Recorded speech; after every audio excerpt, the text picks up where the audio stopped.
Assalamualaikum everyone. In today video, we are going to solve class 10 mathematics new syllabus chapter number 2 exercise 2.1 question number 2 completely. In the previous video, I have solved the question number 1 of 2.1 in which I discussed the define of quadratic equation, standard form of the quadratic equation and the pure quadratic form of the equation. So in this video, we are going to solve quadratic equation via factorization method. There are so many methods to solve quadratic equation, but in this question, we have been asked to solve quadratic equations by a factorisation method. मेरे channel पर chapter number 1 की तमाम exercises solve भी uploaded है। अगर आपने वो exercises नहीं सोल्व की अभी तक तो आप लोग वो वीडियोस जाकर देख सकते हैं और उन चीज़ों को समझ सकते हैं। तो आज के हमारे क्वेश्चन की तरफ आते हैं। हमने क्वाड्रेटिक इक्वेशन को फैक्टराइजेशन मेथड से सॉल्व करना है। तो फैक्टराइजेशन मेथड में एक ही पॉइंट होता है जो आपको समझ आ जाए तो इसके बाद आपके लिए ये चीज़ मुश्किल नहीं रहेगी। क्वाड्रेटिक कोई किसी किस्म की भी इक्वेशन आ जाए, किसी भी कॉन्स्टेंट कोफिशिएंट्स के साथ आ जाए तो आप लोग इजीली सॉल्व कर लेंगे। इसमें हमने करना क्या होता है, ये जो हमारे पास मिड टर्म होती है ना, मिड टर्म ये जिसमें x की पावर हमारे पास 1 होती है, ओके। इसको हमने दो टर्म्स में स्प्लिट करना होता है। किन दो टर्म्स में हमने इसको स्प्लिट करना होता है? ऐसी दो टर्म्स में हमने स्प्लिट करना होता है जिसका प्लस माइनस करें तो हमारे पास यही टर्म आनी चाहिए, मतलब इसके साथ -1 है ना, तो ऐसी दो टर्म जिनको प्लस माइनस करें तो हमारे पास आंसर में -1 आना चाहिए। लेकिन जब उन्हीं दो टर्म्स को आपस में मल्टीप्लाई हम करेंगे तो हमारे पास जो इधर x के साथ कांस्टेंट है ना वो इधर अब हमारे पास 1 है ना, 1 और ये वाला जो कांस्टेंट है ना -6 है, इन दोनों को मल्टीप्लाई करने से जो हमारे पास आंसर आ रहा है ना वो -6 है ना। तो ऐसी दो टर्म्स जिनका मल्टीपल हम मल्टीप्लाई करें तो हमारे पास -6 आना चाहिए, जब उनको प्लस माइनस करें तो हमारे पास -1 आना चाहिए। फॉर एग्जाम्पल अब हमारे पास जैसे 5 जैसे हम 6 को मल्टीप्लाई करते हैं 1 के साथ तो हमें 6 चाहिए, ये हमें 6 चाहिए ना। फॉर एग्जाम्पल इधर हम -6 लगा देते हैं, -6 को मल्टीप्लाई करेंगे 1 के साथ तो इधर हमारे पास -6 आ जाएगा। लेकिन जब इनको हम प्लस माइनस करते हैं, ये देखो ना, -6 प्लस 1, 6 के साथ माइनस है ना तो 1 के साथ प्लस है हमारे पास, -6 प्लस 1 करेंगे तो हमारे पास -5 आएगा। लेकिन हमें -1 चाहिए तो हमने स्पेसिफिकली वही दो टर्म्स लेनी है जिनको प्लस माइनस करें तो हमारे पास ये वाली टर्म आनी चाहिए और जब उनको मल्टीप्लाई करें तो हमारे पास ये वाली टर्म आनी चाहिए। तो अगर हम अब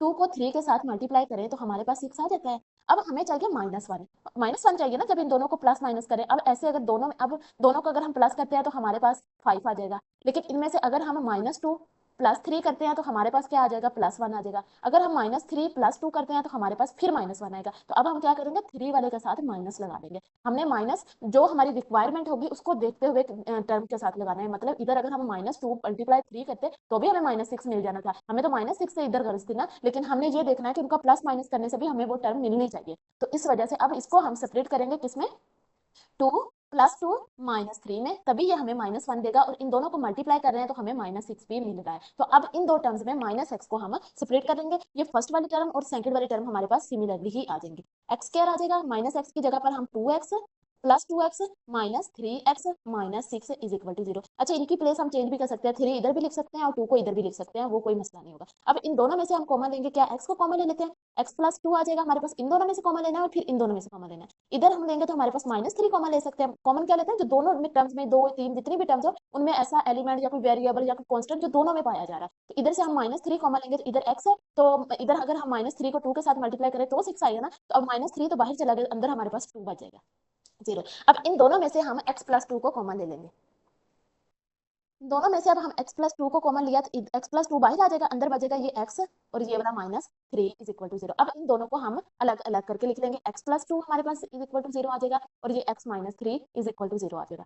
अब इधर ये प्लस हो रहा था तो ये इधर आके माइनस हो जाएगा, ये इधर माइनस हो रहा था ये इधर आके प्लस हो जाएगा। तो हमारे पास सोल्यूशन सेट क्या आ गया, -2 एंड 3, ये हम लिख देंगे। ये हमारे पास क्वेश्चन नंबर 1 जो है वो सोल्व हो गया। Hello hello hello. Second question हमारे पास कुछ इस तरह से है, x² + 3x - 28 is equal to 0। अच्छा, अब हमने 3x को दो टर्म्स में सेपरेट करना है ऐसी जिनका प्रोडक्ट हमारे पास -28 आए, जब उनको प्लस माइनस करें तो हमारे पास 3 आना चाहिए। अब अगर हम 7 को 4 के साथ मल्टीप्लाई करें तो हमारे पास 28 आ जाएगा ना। और अब इस केस में हमने माइनस किसके साथ लगाया है, -4 के साथ लगाया हमने, क्योंकि हमें इधर +3 चाहिए था। तो अगर हम -7 के साथ लगाते और इसके साथ प्लस लगाते, फॉर एग्जाम्पल ऐसे -7 + 4 करते तो हमें -3 मिलना था, क्योंकि बड़ी वाली टर्म के साथ माइनस था। तो हमें तो प्लस माइनस चाहिए, इस वजह से हमने इस कंडीशन को देखते हुए माइनस जो है वो 4 के साथ लगाया है और हमने +7 के साथ लगाया। इन दोनों को अगर हम मल्टीप्लाई करेंगे तो हमें -28 मिल जाएगा और प्लस माइनस करेंगे तो हमें 3 मिल जाएगा। अब हमने 3x को इन दो टर्म्स में सेपरेट करना है, ये वाला हमारे पास नहीं आएगा। तो पहली टर्म हमारे पास वैसे ही आ जाएगी, +7x -4x। अच्छा, इस केस में आप 4 को इधर भी लिख सकते हैं, 7 को इधर भी लिख सकते हैं, इनकी पोजीशन चेंज कर सकते हैं, इससे कोई फर्क नहीं आएगा। -28 इज इक्वल टू 0। ये वाली और ये वाली दोनों टर्म सेम आ जाएगी, बस इसको हमने सेपरेट कर देना। अब इन दोनों में से कॉमन लेंगे, हमारे पास x आ जाएगा, x प्लस 7। इधर से हम -4 कॉमन लेंगे तो हमारे पास आ जाएगा x प्लस 4 को हम 7 से मल्टीप्लाई करें तो हमारे पास 28 आता है ना, तो इधर हमारे पास 7 आ जाएगा, इधर हमारे पास 0 आ जाएगा। ओके, अब इन दोनों में से x प्लस 7 को हम कॉमन ले सकते हैं, इधर भी x प्लस 7 है, इधर भी x प्लस 7 है, तो x प्लस 7 हमने कॉमन ले लिया। पीछे हमारे पास इधर बच गया x और इधर बच गया -4 इज इक्वल टू 0। अब इन दोनों को अलग अलग हम 0 के साथ लिख लेंगे, x plus 7 is equal to 0 और x minus 4 is equal to 0। अब इधर ये 7 प्लस हो रहा था तो ये इधर आके माइनस हो जाएगा, x माइनस 7। इधर ये माइनस हो रहा था तो ये इधर आके प्लस हो जाएगा, हमारे पास x इज इक्वल टू 4। तो ये हमारे पास सोल्यूशन सेट आ गया। इसको हम इस तरह से करके लिख देंगे, सोल्यूशन सेट -7 4। ये इधर भी हम पोजीशन चेंज कर सकते हैं, चाहे 4 इधर लिखें या 7 इधर लिखें। ये हमारे पास क्वेश्चन नंबर 2 भी सॉल्व हो गया। हमारे पास है 6x square plus 13x minus 5 is equal to 0। अच्छा, इसमें हमारे पास x स्क्वायर के साथ भी कांस्टेंट है, तो इसमें हम क्या करेंगे, इसको भी 6 को मल्टीप्लाई करवाएंगे -5 के साथ, तो हमारे पास आ जाएगा -30। अब हमने 13x को उन दो टर्म्स में सेपरेट करना है जिनका प्रोडक्ट हमारे पास -30 हो और जिनको प्लस माइनस करें तो हमारे पास 13 आना चाहिए। अच्छा, अब अगर हम 15 को मल्टीप्लाई करें -2 के साथ तो हमारे पास आ जाएगा -30, और अगर हम 15 को माइनस कर दें 2 में से तो हमारे पास आ जाएगा 13। ओके, हमारे पास वो दो टर्म्स आ गई ना जिनका प्रोडक्ट -30 है और जिनको हमने प्लस माइनस किया तो हमारे पास 13 आ गया। ओके, तो अब इस टर्म की जगह पर हम ये दो टर्म्स लिखेंगे और साथ में x लगाएंगे क्योंकि ये इसके इक्वल में हम वो टर्म्स लिख रहे हैं। तो फर्स्ट टर्म हमारे पास वैसे ही आ जाएगी 6x स्क्वायर, इधर हमारे पास आ जाएगा 15x minus 2x and then -5 हमारे पास वैसे ही आ जाएगी इज इक्वल टू 0। अब इसमें से हम क्या कॉमन ले सकते हैं, इसमें से हम 3x कॉमन ले सकते हैं। इधर हमारे पास क्या बच गया, 3 2 हमारे पास होता है ना 6, इधर हमारे पास 2x बच गया, एक x बाहर चला गया प्लस। अब हमारे पास 3 को अब 5 के साथ मल्टीप्लाई करें तो 15 आता है, तो 3 तो बाहर चला गया, इधर हमारे पास बच गया 5 और x भी बाहर चला गया। इधर हम क्या कॉमन लेंगे, इधर हम -1 कॉमन लेंगे। जब हमें कुछ भी कॉमन ना मिल रहा हो तो हमने -1 या +1 या -1 ले सकते हैं। तो इधर बचेगा अंदर 2x प्लस 5 क्योंकि माइनस बाहर कॉमन चला गया है। तो अब इन दोनों में से 2x प्लस 5 कॉमन ले लेंगे तो हमारे पास बचेगा 3x minus 1 is equal to 0। अब इन दोनों को अलग अलग हम लिख लेंगे जो कि आ जाएगा 2x plus 5 is equal to 0 और इधर आ जाएगा 3x minus 1 is equal to 0। 2 of x is equal to 5, ऐसे इधर ये प्लस हो रहा था तो इधर आके माइनस हो जाएगा, ये 3x इज इक्वल टू +1 आ जाएगा, ये माइनस था तो इस तरफ आके प्लस हो जाएगा। अब ये 2x के साथ मल्टीप्लाई हो रहा है तो इधर आके डिवाइड हो जाएगा, -5/2 आ जाएगा। इधर ये 3 मल्टीप्लाई हो रहा है तो इधर आके ये डिवाइड होगा x/3। तो हमारे पास सोल्यूशन सेट आ गया -5/2 एंड 1/3। इसको कुछ इस तरह से लिख लेंगे, -5/2 1/3। ये हमारे पास क्वेश्चन नंबर 4 भी सॉल्व, सॉरी 3 भी सॉल्व हो गया। क्वेश्चन नंबर 4 हमारे पास है x स्क्वायर माइनस 3/2 x साथ मल्टीप्लाई हो रहा है इज इक्वल टू 9/2। पहले तो हम ये 9/2 को इधर ले आएंगे इसकी स्टैंडर्ड फॉर्म में, x स्क्वायर माइनस 3/2 x इधर आ जाएगा -9/2 इज इक्वल टू 0। अब हमने ये 2 खत्म करना है तो हम क्या करेंगे, मल्टीप्लाई करवा देंगे 2 को दोनों साइड से, multiplying 2 by both sides. Okay, तो हमारे पास आ जाएगा 2x स्क्वायर माइनस इधर 2 आ जाएगा 3/2x माइनस 9/2 और इधर 2 आ जाएगा इज इक्वल टू 0। मल्टीप्लाई 2 करेंगे तो हमारे पास 0 आ जाएगा। ये 2 2 के साथ कट जाएगा और ये वाला 2 भी 2 के साथ कट जाएगा। हमारे पास बच जाएगा 2x square minus 3x minus 9 is equal to 0। ये हमारे पास स्टैंडर्ड फॉर्म आ गई क्वाड्रेटिक इक्वेशन की। अब इसको हमने सोल्व करना है। अब 9 को 2 के साथ मल्टीप्लाई करें तो हमारे पास आता है 18। अब हमने 3x को ऐसी दो टर्म्स में सेपरेट करना है जिनका प्रोडक्ट हमारे पास 18 हो और जब हमको प्लस माइनस करें तो हमारे पास आना चाहिए -3। तो अब हम देखते हैं ये कौन सी दो टर्म्स हैं। अगर हम 6 को 3 के साथ मल्टीप्लाई करें तो हमारे पास आ जाएगा -18। करके देखते हैं, 6 मल्टीप्लाई, अगर 6 को हम 3 से मल्टीप्लाई करें तो हमें 18 मिल जाएगा। अब हमें चाहिए -18 और जब इन दोनों को प्लस माइनस करें तो हमारे पास -3 आना चाहिए। तो -3 तभी आएगा जब हमारे पास -6 प्लस 3 होगा। तो इस केस में हमारे पास -3 आएगा तो इधर हम -6 के साथ लगाएंगे क्योंकि हमें -3 चाहिए। तो माइनस तभी आता है जब हमारे पास बड़ी वाली टर्म के साथ माइनस होता है। अब -3x को हम इन दो टर्म्स में सेपरेट करेंगे, इनका प्रोडक्ट भी हमारे पास -18 आ गया और जब हमने इनको प्लस माइनस किया तो हमारे पास -3 भी आ गया। तो अब इस जगह पर हम ये वाली दो टर्म्स लिखेंगे, 2x square minus 6x plus 3x minus 9 is equal to 0। अब इन दोनों में से क्या कॉमन आ जाएगा, 2x हम कॉमन ले सकते हैं, पीछे बच जाएगा x माइनस इधर 3 बचेगा, 2 मल्टीप्लाई 3 हमारे पास 6 होता है ना, तो 2 तो बाहर चला गया, 3 इधर बच गया, प्लस इसमें से 3 कॉमन ले सकते हैं, तो x माइनस 3 मल्टीप्लाई 3 9 होता है, तो 3 एक बाहर चला गया, एक अंदर बच गया, 3 x minus 3 is equal to 0, ये हमारे पास आ गया। अब इन दोनों में से x माइनस 3 हम कॉमन ले लेंगे, तो हमारे पास बच जाएगा 2x plus 3 is equal to 0। अब इनको हम अलग अलग जीरो के इक्वल में लिख लेंगे, x माइनस 3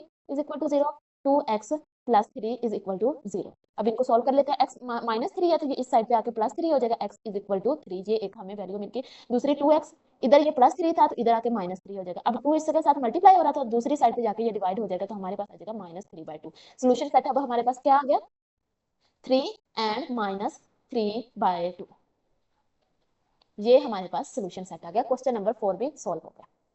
क्वेश्चन नंबर 5 मेरे पास है 3x माइनस 8 ओवर में x माइनस 2 है, जो कि इक्वल है 5x minus 2 over x plus 5।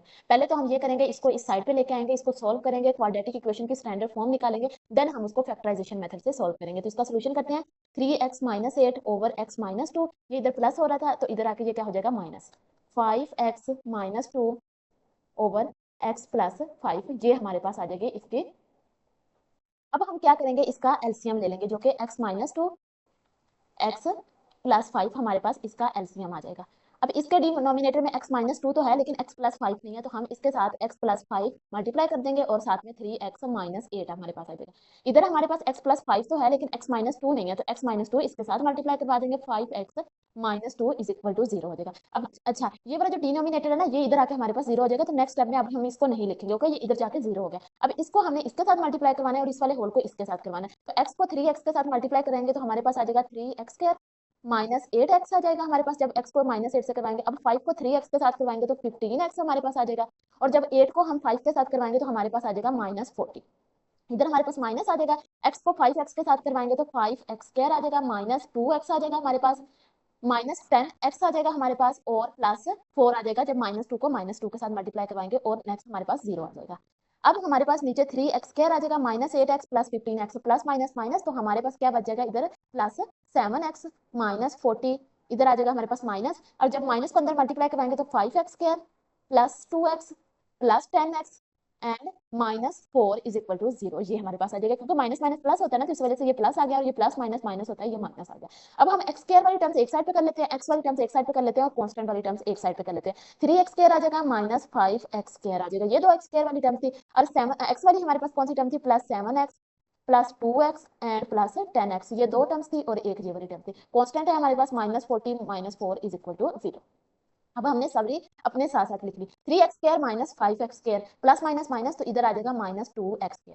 अब इन तीनों को ऐड करना है, 7 को 2 के अंदर ऐड करेंगे तो 9, 9 को 10 के अंदर ऐड करेंगे तो माइनस 19x, ये हमारे पास आ जाएगा। Minus 40 minus 4 plus minus minus plus, तो हमारे पास आ जाएगा माइनस 44, ये हमारे पास क्वाड्रेटिक इक्वेशन आ गई। माइनस जो है ना, इसको कॉमन ले लेते हैं, वैसे तो इसके थ्रू भी सॉल्व कर सकते हैं, लेकिन अपनी आसानी के लिए इधर हमारे पास माइनस 19x आ जाएगा, इधर हमारे पास प्लस 44 आ जाएगा, इज इक्वल टू 0। अब ये माइनस इधर आके 0 के साथ 0 हो जाएगा, तो हमारे पास आ जाएगी 2x² माइनस 19x प्लस 44, ये हमारे पास इक्वेशन आ गई। अच्छा, अब हम 44 को जब 2 के साथ मल्टीप्लाई करेंगे तो हमारे पास क्या आ जाएगा, 88। अब हमने ये जो माइनस 19x है, इसको ऐसी दो टर्म्स में स्प्लिट करना है जिनका प्रोडक्ट तो हमारे पास 88 आना चाहिए, और जब उनको प्लस माइनस करें तो हमारे पास माइनस 19x आना चाहिए, ओके। अब अगर हम माइनस 8 को मल्टीप्लाई करेंगे माइनस 11 के साथ, तो हमारे पास आ जाएगा 88। ये हमने इन दोनों के साथ माइनस इस वजह से लिखा, हमें तो प्लस 88 ही चाहिए था ना, लेकिन हमने इस वजह से दोनों के साथ माइनस लगा दिया, क्योंकि इधर हमें माइनस 19x चाहिए था। तो अब ये माइनस 8 माइनस 11 हमारे पास होगा माइनस 19, इस वजह से हमने दोनों के साथ माइनस लगा दिया, और इधर हमें प्लस भी मिल गया 88, और ये इधर हमें माइनस चाहिए था, तो ये हमें माइनस मिल गया। अब इन दोनों टर्म्स को, इस टर्म्स को इन दोनों में हम स्प्लिट करेंगे, जो कि कुछ इस तरह से आ जाएगा, 2x² minus 8x minus 11x plus 44 is equal to 0। अब इन दोनों में से 2x कॉमन ले लेंगे, x माइनस इधर हमारे पास 4 बचेगा, इधर से हम 11 कॉमन ले लेंगे तो x माइनस 11 सर 4 हमारे पास 44 होता है, तो इधर हमारे पास 4 बचेगा। अब इन दोनों में से x माइनस 4 को कॉमन ले लेंगे तो हमारे पास बचेगा 2x minus 11 is equal to 0। अब इन दोनों को अलग अलग करके लिख लेते हैं, x minus 4 is equal to 0, and 2x minus 11 is equal to 0। ये x इधर -4 हो रहा था, 4 इधर, तो इधर आके प्लस हो जाएगा, हमारे पास आ जाएगा x इज इक्वल टू 4। ये 2x माइनस 11 था, तो ये हो जाएगा 2x इज इक्वल टू 11। अब 2 मल्टीप्लाई हो रहा था, तो इधर आके क्या हो जाएगा, डिवाइड हो जाएगा, x 11 ओवर 2। सोल्यूशन सेट हमारे पास क्या आ जाएगा, 4 एंड 11 बाय 2। इसको कुछ इस तरह से हम लिख लेंगे 4 11 ओवर 2। यहाँ पर हमारे पास क्वेश्चन नंबर 2 का क्वेश्चन नंबर 5 भी, उसका पार्ट नंबर 5 भी हमारे पास सॉल्व हो गया। तो अब मेरे पास है question number 6, 1 over x minus 1 minus 1 over x plus 3 equal 1 over 35। तो हम क्या करेंगे, इन दोनों का एलसीएम ले लेंगे और उससे आगे फिर सॉल्व करेंगे। अब एलसीएम लेते हैं तो हमारे पास आ जाएगा x माइनस 1 x प्लस 3, और इधर हमारे पास क्या आ जाएगा, x plus 3 minus x minus 1, इस साइड पे हमारे पास आ जाएगा x माइनस 1, और इक्वल पे हमारे पास है 1 ओवर 35। अब हम क्या करेंगे, ऊपर वाले को ऊपर सॉल्व कर लेंगे, नीचे वाले को नीचे मल्टीप्लाई कर लेंगे, इस तरह हम इसको सॉल्व करेंगे। तो हमारे पास आ जाएगा x plus 3 minus x plus 1, ये माइनस हमने अंदर मल्टीप्लाई करवा दिया। अब इन दोनों को आपस में मल्टीप्लाई करवा देंगे, एक्स स्क्वायर आ जाएगा हमारे पास, प्लस 3x आ जाएगा, -1 को x के साथ करवाएंगे तो माइनस x आ जाएगा, और ये हमारे पास -3 आ जाएगा। इक्वल में हमारे पास आ जाएगा 1 ओवर 35। अब ये x प्लस के साथ था और ये माइनस के साथ था, ये दोनों कट जाएंगे। ये हमारे पास 3 प्लस 1 क्या हो जाएगा, 4 ओवर एक्स स्क्वायर हमारे पास आ जाएगा, प्लस 3x माइनस x हमारे पास आ जाएगा प्लस 2x, नीचे -3 आ जाएगा, और इधर हमारे पास 1 ओवर 35 आ जाएगा। अब हम नेक्स्ट स्टेप में क्या करेंगे, 35 को इधर ले आएंगे, ये इधर डिवाइड हो रहा है तो इधर आके मल्टीप्लाई हो जाएगा, ये इधर डिवाइड हो रहा है तो ये इधर जाके मल्टीप्लाई हो जाएगा। तो हमारे पास हो जाएगा 35 मल्टीप्लाई 4, और इधर हमारे पास हो जाएगा x square plus 2x minus 3। इधर ये 1 है तो 1 के साथ मल्टीप्लाई होकर यही हमारे पास 4 टर्म आ जाएगा। अब 35 को 4 के साथ मल्टीप्लाई करेंगे तो हमारे पास आ जाएगा 140, और इधर हमारे पास है x square plus 2x minus 3। अब हम क्या करेंगे, 140 को इधर ले आएंगे, तो जब 140 को हम इधर ले आएंगे तो हमारे पास क्या हो जाएगा, इधर 0 हो जाएगा, x square plus 2x minus 3 minus 140। अब ये आ जाएगा। अब हम ये कहते हैं कि ये वाला पार्ट हम इस साइड पे लिखते हैं और ये 0 वाला हम इस साइड पे लिख देंगे, इससे कोई चेंजिंग नहीं आएगी। प्लस 2x, ये -3 था और ये -140 था, तो ये हमारे पास हो जाएगा -143 इज इक्वल टू 0। अब हमारे पास ये क्वाड्रेटिक इक्वेशन आ गई है। अब इसको हमने फैक्टराइजेशन मेथड से सोल्व करना है। अब हमने 2x को ऐसी दो टर्म्स में स्प्लिट करना है जिनका हम मल्टीप्लाई करें तो हमारे पास 143 आना चाहिए, और जब इन दोनों का हम प्लस माइनस करें तो हमारे पास 2x आना चाहिए। अब अगर हम मल्टीप्लाई करें 11 को 13 के साथ तो हमारे पास 143 आ जाएगा ना।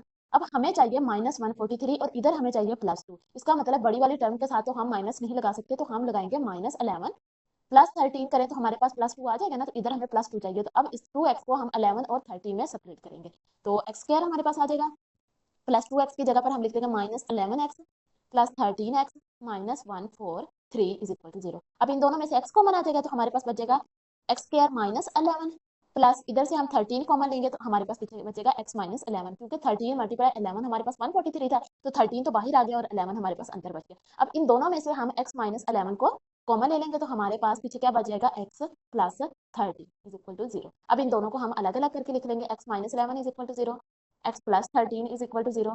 अब ये इधर माइनस हो रहा था तो ये इधर आके प्लस हो जाएगा, और ये इधर प्लस हो रहा था तो ये इधर आके माइनस हो जाएगा। अब हमारे पास सोल्यूशन सेट क्या आ गया, 11 एंड -13।